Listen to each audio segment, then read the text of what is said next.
How do you increase your impact? You keep going. You don't stop.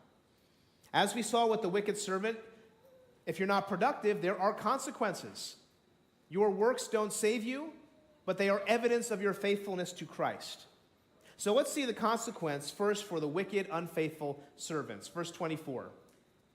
And he said to those who stood by, take the mina from him and give it to the one who has 10 minas. And they said to him, Lord, he has 10 minas. I tell you that to everyone who has, more will be given. But to the one who has not, even what he has will be taken away. Wow. So the king right here turns to his audience and delivers more bad news for the wicked servant. He says, take his money and give it to the one who has been more productive. Now, these verses repeat the principle from earlier. If you're faithful with a little, more will be given. But he introduces another idea, the idea that the initial investment can be taken away. Well, what do you do with that? Well, I think this verse and the next point to the biblical reality of judgment. At the end of time, both believers and unbelievers will be judged for what they have done in this life. Commentator McKinley clearly explains the problem if we don't steward our assets well. This brings it home, I think. He says, you are not free to use those things for your own purposes or neglect them altogether. Too many Christians adopt the third servant's approach to the things that the Lord has given them, lazily or foolishly failing to put them to use toward the interests of their master. Instead, we must invest all that we have in the priorities and plans of Jesus. And if you need a hint of those, he says go back and look at Luke 19:10, which is what? The Son of Man came to seek and save the lost. We all must live like servants who give an account when the king returns. So the principle is this. We all have kingdom assets.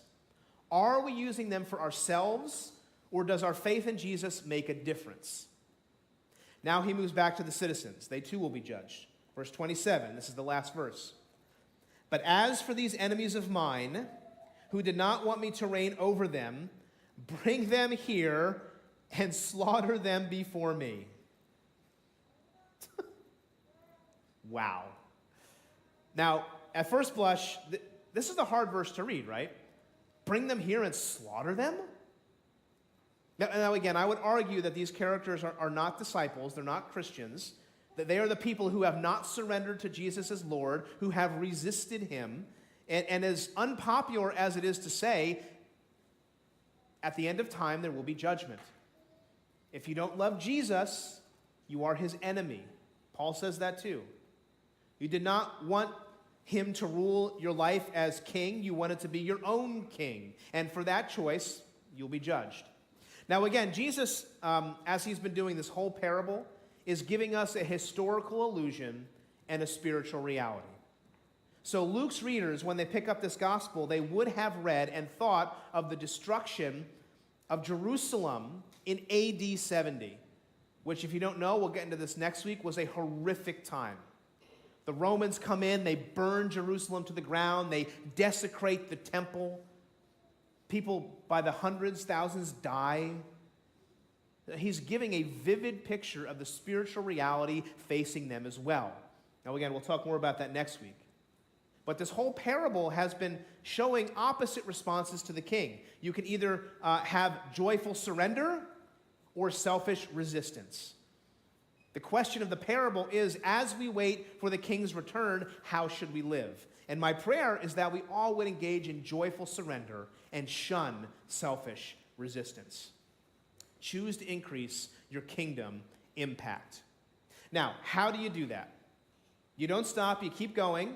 But to help you out, I want to give two categories, and then I want to offer an example, real-life example. So the first category is this. You give.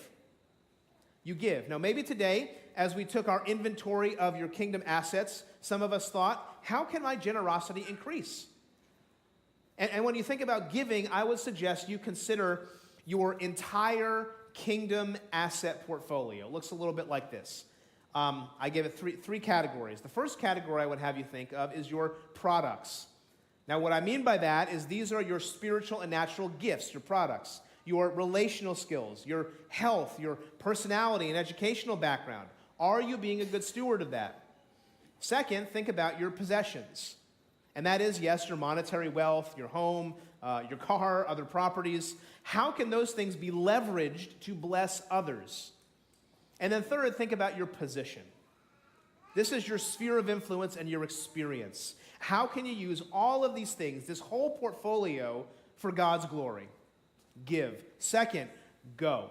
Give and then go. Maybe the Lord today is calling you to something. He's calling you to go on the mission field, to be a faithful steward, not just of your money, but maybe he's calling you to something difficult in your life, and he wants to use you for his glory. You got to give, you got to go.